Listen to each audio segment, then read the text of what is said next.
你係咪肚餓、嬲、寂寞、攰？歡迎收聽我在 HALT。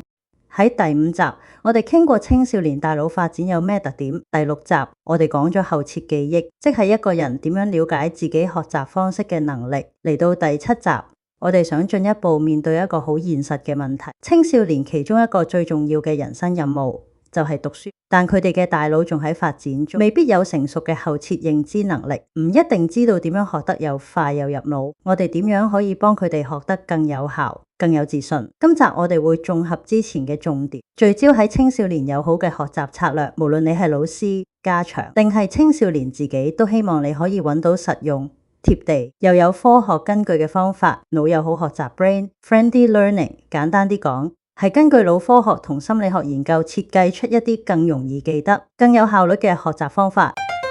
咩係腦友好學習？佢強調幾樣嘢：增強記憶，幫助資訊入腦變做長期記憶，提高參與感，令學生想聽，唔係逼住學，照顧唔同學習風格。例如有啲人中意圖像，有啲人中意實踐，減少壓力，安全嘅環境，個腦先學得入。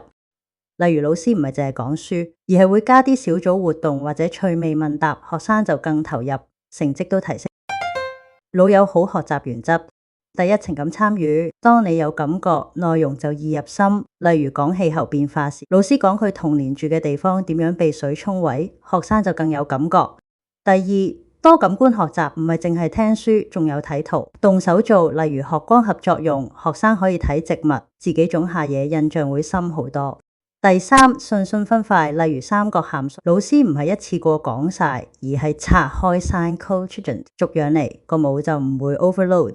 第四，重複與間隔，唔好死背，要每隔幾日溫翻一次，再加測驗，會記得耐啲。可能你會諗，如果基因影響記憶力或情緒，仲學嚟做咩？但事實上，表觀遺傳學 epigenetics 環境可以改變基因點樣表現。例如有糖尿病基因，只要飲食健康加做運動，風險可以減半。有焦慮傾向，透過冥想、社交支持、情緒控制會改善。貧困出身嘅學生，如果有優質教育，同樣可以考入大學。所以基因唔係句號，只係起點。其實基因唔係句號，只係起點呢句說話，我有一位朋友就活生生行出咗呢個道理。佢自己細個係有讀寫障礙，加埋專注力不足，喺傳統學校體制下學習，好多時都會覺得好吃力、好挫敗。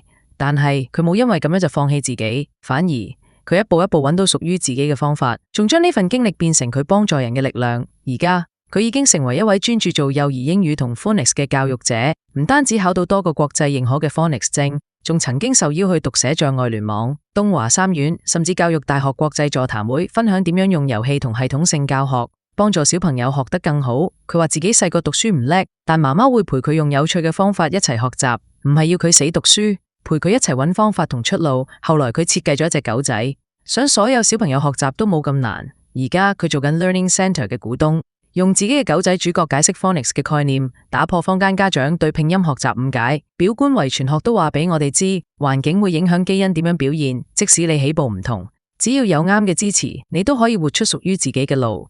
如果你對 Phonics 有興趣，佢都好樂意分享更多資訊欄，我會放低佢嘅連結。青少年學習策略。如果你係家長、老師或者你自己係學生，以下呢啲方法可能幫到你。用多感官結合，分段式教學，學生做錯唔緊要，最緊要有回饋，有反思，設定小目標，例如1星期記5個英文生字，完成就俾鼓勵，每日用5分鐘回顧自己今日學過咩，有冇明白吸收。